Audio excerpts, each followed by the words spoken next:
कल्याण में एक दुखद घटना सामने आई जिसमें एक महिला की एम्बुलेंस में देरी के कारण मौत हो गई। यह घटना उस समय हुई जब महिला सविता बिराजदार को अस्पताल पहुंचाने के लिए एम्बुलेंस समय पर नहीं पहुंच पाई, जिससे उनकी जान चली गई।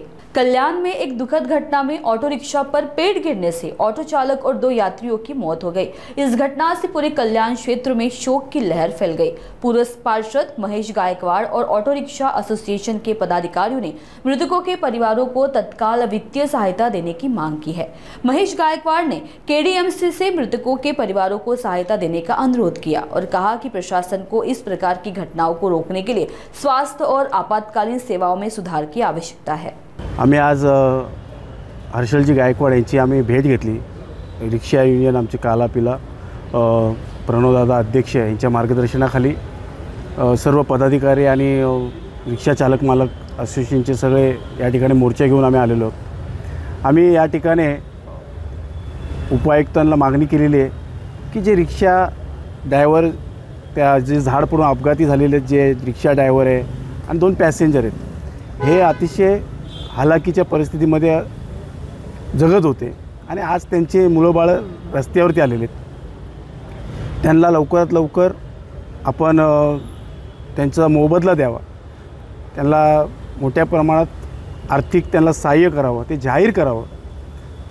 राज्य शासन त्यांनी सांगितलं की आम्ही राज्य शासनाकडे पण पाठवले, त्यांच्या माध्यमातून आपण मोठी रक्कम आमचं देण्याचा मानस आहे असं आम्हाला उपायुक्तांनी सांगितलेलं आहे।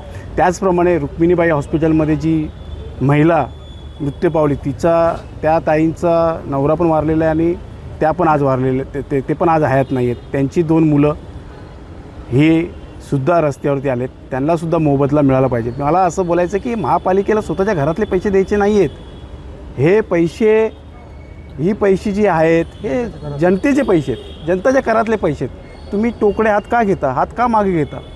तुम्ही थोडी सहानुभूती दाखवा आणि त्याला मदत द्या।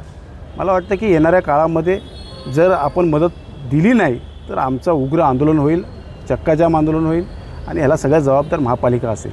ह्या कल्याण डोंबिवलीमध्ये ॲम्ब्युलन्स नाही आहे अजून उपलब्ध। तुम्ही लवकरात लवकर जास्तीत जास्त ॲम्ब्युलन्स उपलब्ध करून द्या। त्याचप्रमाणे ICU आणि व्हेंटिलेटरची आपण सुविधा पुरवा। एखाद्या प्रायव्हेट हॉस्पिटलसोबत टाईप करा किंवा आपण कोरोना काळामध्ये ज्या पद्धतीने आपण एक हॉस्पिटल उभारलं होतं कोरोनासाठी, तसं एक हॉस्पिटल उभारा। मी त्यांना माझ्या वार्डामध्ये एक मच्छी मार्केट आहे, ते बनवून रेडी आहे 2 वर्षापासून। तो मच्छी मार्केट तिथे काय चालू झालेलं नाही, त्याचा तुम्ही हॉस्पिटलसाठी वापर करा असं आम्ही त्या उपायुक्तांना सांगितलेलं आहे। आम्हाला अपेक्षा आहे की लवकरात लवकर ते एक धनराशी जाहीर करतील, त्या लोकांना त्यांच्या नातेवाईकांना जे मृत्यू पावलेत त्यांना धनराशी त्यांना लवकर उपलब्ध करून देतील। नाही केली तर आमचं येणाऱ्या काळामध्ये मोठ्या प्रमाणात आंदोलन